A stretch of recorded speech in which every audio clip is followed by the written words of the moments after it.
حسبي ربي جل الله ما في قلبي غير الله نور محمد صلى الله لا إله إلا الله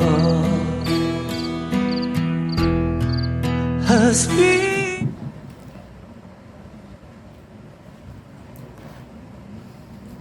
Bismillahirrahmanirrahim. Radhiyallahu ankum wa radhiyallahu ta'ala anhu wa radha.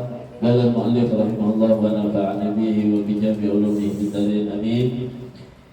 Qad 'alimta anna as-sabr 'anil ma'asi wasyahawat wa 'ala mulazamati ta'at wal musilu sama ila kulli khairin wal muballighu ila kulli maqamin sarifin wa halin munifin.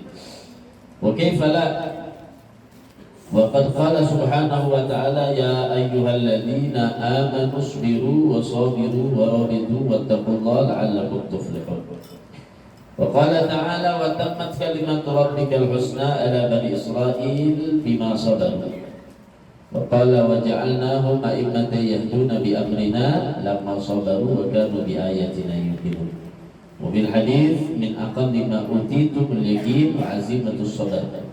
Wa man utiya haqqahu minhuma fala yubali bima fatahu min qiyamil laili wa siyamin nahar. Qala radhiyallahu ta'ala anhu. Alhamdulillah, kita panjatkan puji syukur kehadirat Allah Subhanahu wa taala. Kembali dalam pertemuan kita kali ini, kita dapat bersama berkumpul di majelis Miftahul Jannah. Insyaallah kita sama-sama berdoa kepada Allah Subhanahu wa taala dengan harapan kita hadir di majelis ini, dosa kita semua diampuni oleh Allah, kesalahan kita dimaafkan oleh Allah Subhanahu wa taala. Mudah-mudahan juga kita semua yang berhadir di sini selalu diberikan oleh Allah hati yang kuat, istiqamah untuk melakukan segala kebaikan kepada Allah Subhanahu wa taala, tambah taat, tambah minggu, tambah hadir, tambah taat kepada Allah Subhanahu wa ta'ala. Dan mudah-mudahan kita semua mendapatkan ilmu yang bermanfaat di dunia dan akhirat. Amin Allahumma amin Allahumma amin. Hadirin wal hadirat yang dirahmati oleh Allah Subhanahu wa ta'ala. Dalam kitabnya Adab Sulukul Murid, Al-Habib Abdullah menerangkan min adab, daripada adab seorang al-murid ay al-talib ila tariqillah, seseorang yang mencari jalan kebenaran, kebaikan, rahmat dari Allah Subhanahu wa taala, bahwasanya dia, kata Habib Al-Haddad, sungguh telah mengetahui apa yang dia ketahui, anna sabra anil ma'asi, bahwasanya sesungguhnya sabar atas kemaksiatan, wasyahawati, dan syahwat, wa ala mulazamati ta'ati, dan kepada mulazamah, kepada ketaatan, istiqamah di dalam melakukan ketaatan.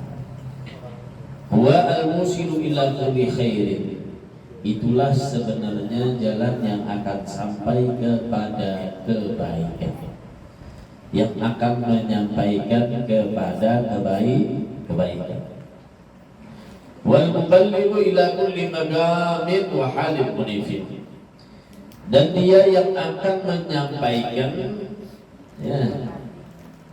kepada setiap kedudukan yang mulia dan dalam keadaan yang agung di hadapan Allah Subhanahu wa ta'ala. Orang yang benar-benar beriman kepada Allah, dia akan benar-benar mengetahui di dalam dirinya bahwasanya senjatanya yang paling ampuh untuk dirinya itu selalu taat, dan dia tadi itu bisa sampai kepada maqam yang baik, yang tinggi di hadapan Allah Subhanahu wa taala, adalah dengan senjata sabar. Sabar terhadap apa? Kata Habibullah Haddad di sini, sabar terhadap maksiat, sabar terhadap melakukan, artinya menghindari daripada larangan-larangan Allah Subhanahu wa taala. Walaupun di hadapan matanya ada sesuatu, akan tetapi itu dilarang.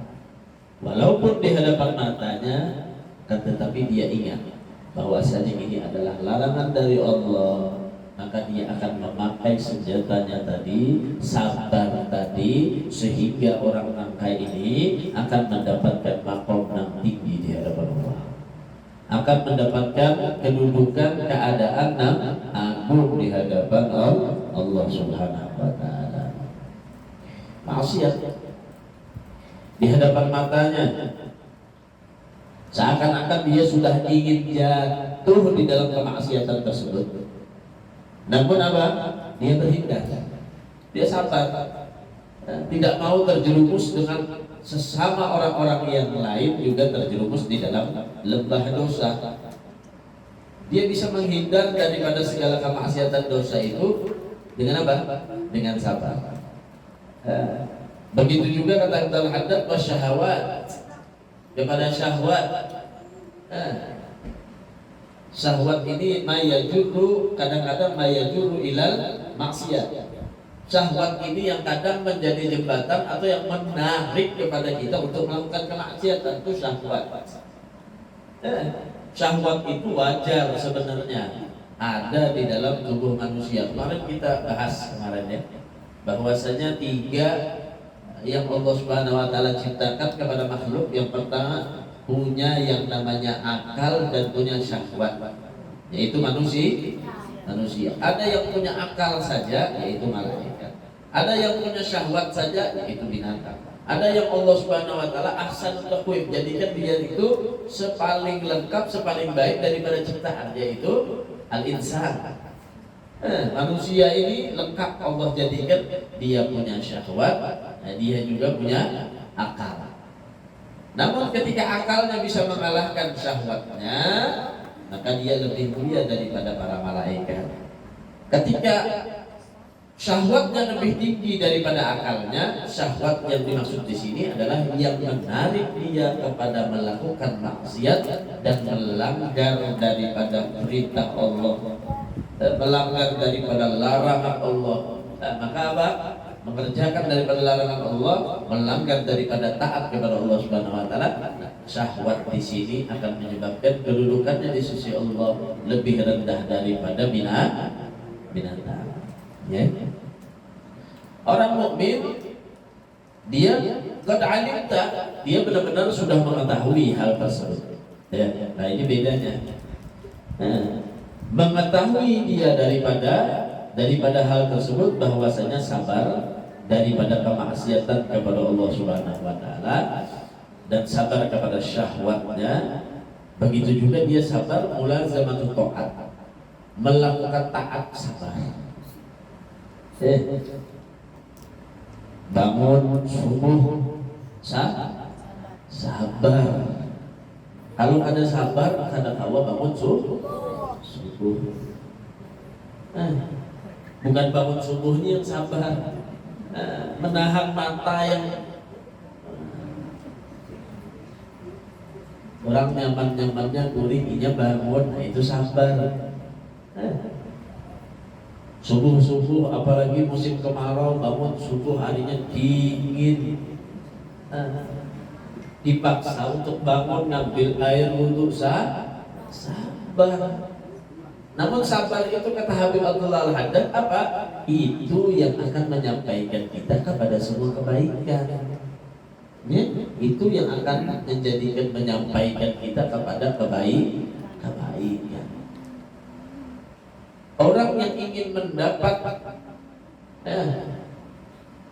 titel atau ingin mendapatkan kedudukan, itu harus diraih dulu dengan payah.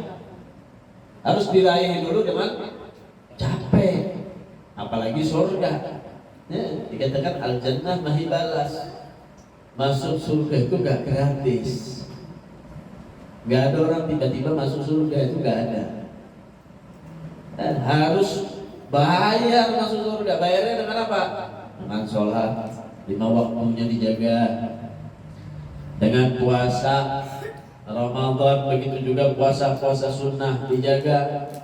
Wa amalul khairat, pekerjaan-pekerjaan baik, min lisanih, daripada lisannya, min ainih, daripada dua matanya, apalagi wa min min yadih, daripada dua tangannya, wa min rijlih, daripada dua kakinya.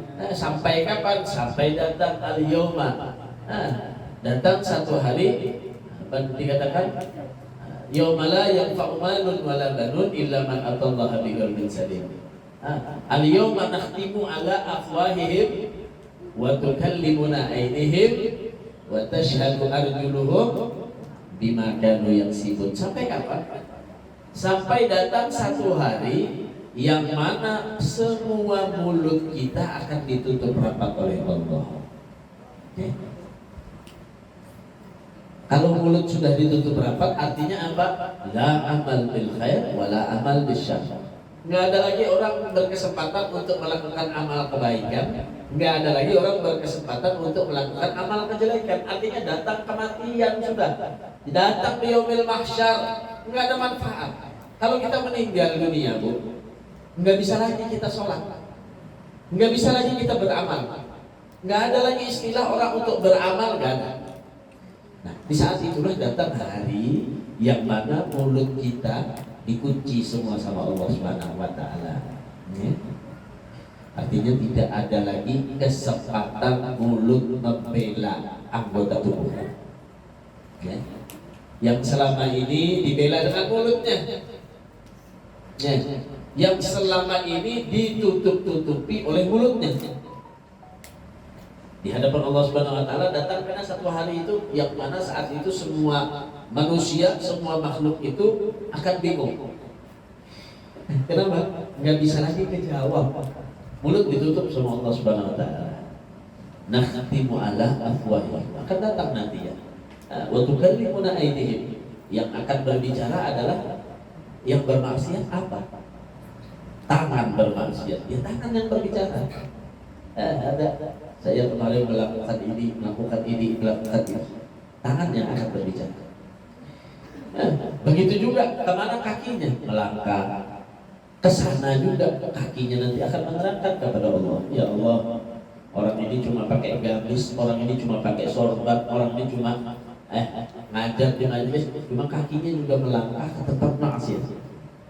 Cuma kakinya ini diarahkan juga kepada tempat yang dimurkai oleh Allah. Cuma kakinya ini dibawa juga ke tempat yang membuat dia lalai kepada Allah Subhanahu wa taala. Kakinya nanti akan mengungkapkan daripada semua isi kemaksiatan kepada Allah Subhanahu wa taala. Hatta bil qalb. Atau hatta walaupun hatinya nanti akan mengatakan wal qalb mahal nadarillah, sedangkan hati itu adalah tempat pandangan Allah Subhanahu wa taala. Jadi Allah itu memandang tuh hatinya. Nah, cuma ini untuk Allah, bukan untuk kita. Ya? Ini Allah yang memandang kepada hati. Artinya Allah tidak peduli dengan pakaian. Allah tidak peduli dengan rupa. Allah tidak peduli dengan segala apapun yang ada di dalam zahir kalian. Mau anak siapa, mau jabatannya kayak apa. Hatta al-anbiya, walaupun para nabi wa rasul dan rasul di hadapan Allah Subhanahu wa taala itu semua adalah hambanya Allah Subhanahu wa taala. Ya. Artinya apa? Sama rata di hadapan Allah Subhanahu wa taala. Cuma itu pandangan Allah. Apa yang dipandang Allah? Al-dalam hati. Itu pandangannya Allah Subhanahu wa taala. Kita belajar di majelis tahlim. Ya, misalnya kita tadi itu belajar daripada zahir, dengan kita tadi dituntut al-mukallafun, orang-orang yang mukallaf, orang-orang yang dia itu diberati dengan hukum Islam, sudah balik, dituntut baginya sholat, puasa, mengerjakan kebaikan. Begitu juga kalau dia melanggar nggak mau sholat, nggak mau puasa, dan yang lainnya, maka dia akan mendapatkan hukuman dari Allah Subhanahu Wa Taala. Ya, akan mendapatkan hukuman dari Allah Subhanahu Wa Taala. Di samping kita belajar hal itu, maka hati kita pun juga kita belajar untuk dibenarkan. Nah, itulah di majelis. Itulah adanya di majelis, kita membengkeli hati kita. Adapun amal kita bainaka wa bainallah. Amal kita itu antara kita dengan Allah. Biar beliuran boy gurunya memadahi jam sembahyang lah. Cuma kalau nak ampun diri kita mau sembahyang nggak bakal sholat. Biar ke majelis beribu-ribu kali, beratus-ratus majelis dihadiri, ustadznya melajari sudah bagaimana caranya atau menerangkan bagaimana adab Allah kepada orang yang mengerjakan riba, orang yang melanggar syariat, melakukan yang haram, diterangkan dengan hadis-hadisnya sudah.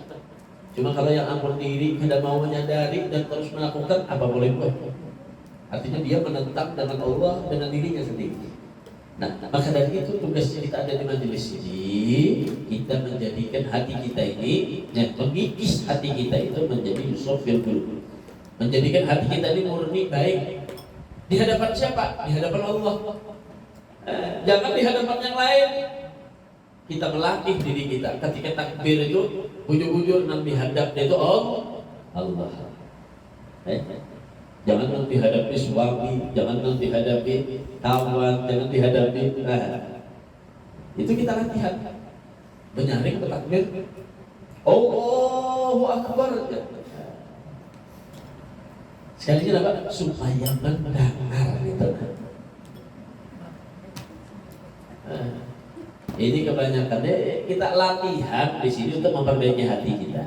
Ya, itu gue termasuk dengan sabar juga dalam mulazamatul taat, dalam melakukan ketaatan. Mengaji yaitu juga, bersolawat kayak itu juga. Mengaji alunan lagunya tadi pepagatan nafasnya tadi. Cuma ingat kita sedang membaca ayat Allah, hatinya kita ini benar-benar kepada Allah Subhanahu Wa Taala. Itu karena gue akan ditanyai juga di hadapan Allah Subhanahu Wa Taala, dan hati kita akan berbicara. Ya Allah, nih kemarin mengaji, kemarin sholat, ini sholat tengah malam, cuma hatinya bukan karena ya Allah, bukan karena ridhomu ya Allah, bukan karena rahmatmu ya Allah. Ujar para ulama, cirinya orang yang kada bujur lagi apa? Ketika sendiri dan di hadapan orang, maka keadaan yang berbeda ketika taat kepada Allah. Ya. Bila di hadapan orang lain, bila di belakang lain. Ya. Bila di hadapan orang sembahyangnya ayatnya panjang banget. Sekali sorangan di rumah kita apain akal kausa. Cepat-cepatan pulang sembahyang. Ini ciri-ciri. Cuma tidak semuanya orang yang begitu hatinya kada benar, tidak. Ya. Cuma cirinya hatinya masih kurang pas kepada Allah Subhanahu Wa Taala, maka dia di hadapan makhluk, dan ketika dia sendiri daripada makhluk, dia berbeda ketika beramal kepada Allah Subhanahu Wa Taala. Dari itu kata Abdul Haddad, orang yang benar-benar imannya mantap, hatinya mantap kepada Allah, dia akan tahu bahwasanya sabar terhadap maksiat, sabar dengan syahwat, sabar dengan melakukan taat, itu adalah pintu yang akan dia lewati untuk mendapatkan kebaikan. Begitu juga dengan makom yang tinggi di hadapan Allah, wahalil munib, dan keadaan yang agung di sisi Allah Subhanahu Wa Taala. Wa kaifala, bagaimana tidak? Waqad qala Subhanahu Wa Taala, Allah Subhanahu Wa Taala berfirman, ya ayyuhalladzina amanu sabiru wa sabiru wa rabitu. Wahai orang-orang yang beriman, sabarlah kalian. Itu perintah Allah. Di lain ayat Allah mengatakan innallaha ma'as sabirin. Allah bersama orang-orang yang sabar. Allah bersama orang-orang yang sabar. Wahai orang-orang yang beriman, sabarlah kalian. Wasabiru, dan saling menyabar-nyabar. Warabitu, saling mengikat, saling mengingatkan di antara kalian. Wattaqullah, dan bertakwalah kepada Allah, la'allakum tuflihun. Maka kalian akan menjadi orang yang beruntung, orang yang selamat. Di sini Allah Subhanahu wa taala mengaitkan keselamatan, keberuntungan dengan kesabaran. Ya, dengan kesabaran. Artinya kalau kita ingin beruntung berarti harus sabar. Kalau ingin mendapatkan keuntungan, berarti harus sabar. Jadi tidak ada segalanya itu dibangun dengan tidak sabar kepada Allah Subhanahu wa taala. Bangunannya, ada bangunan. Bangunan ini akan menjadi tegak, menjadi baik, menjadi utuh di dalam syarak, di dalam syariat. Dengan apa? Dengan sabarnya kita. Dengan sabarnya kita. Ya. Nah, yang dikendalikan tadi, yang paling penting ya, yang dikendalikan tadi apa? Dari maksiat. Dari maksiat. Kemudian dari apa lagi? Syahwat. Syahwat. Yang ketiga, dari mulazamatil taat, dari melakukan taat. Ini yang perlu dikontrol pada lawan sabar kita. Sisanya kalau kita bisa taat lawan Allah dengan 3 perkara ini, sisanya akan menjadi sabar, itu akan menjadi darah daging kepada kita. Cuma kalau yang 3 ini kalau kita rawat, maka di luar ini akan menjadi nafsu kita liar. Akan menjadi nafsu kita liar dan tidak mungkin sabar. Iya, artinya sandal aja tuh terkepak, mencelek mata. Apalagi disuarai orang. Karena kadang-kadang dia tadi itu sinyal, dikatakannya dalam kalau bahasa kita itu sinyal yang menyampaikannya kepada kebaikan itu nggak ada. Maka sulit baginya untuk berbuat baik. Sulit bagi dia untuk berbuat baik. Maka kita disuruh hablum minallah wa hablum minan nas. Bahkan dikatakan asbabul khair itu al-istima'. Asal daripada kebaikan itu terjadinya dengan istima', adanya perkumpulan, kesatuan hati di antara kaum muslimin. Kesatuan hati di antara kaum muslimin. Kalau kita misalkan tidak bisa dalam menjaga hablum minallah wa hablum minan nas, berarti belum terkategorikan kita sebagai muslim yang baik, muslim yang baik. Artinya sekadar kita tadi itu memproklamirkan diri kita sebagai muslim, namun secara pengamalannya kita belum seutuhnya disebut sebagai muslim yang mengikuti dengan apa yang diajarkan Rasulullah Sallallahu Alaihi Wasallam. Hasbi Rabbi Jallallah ma fi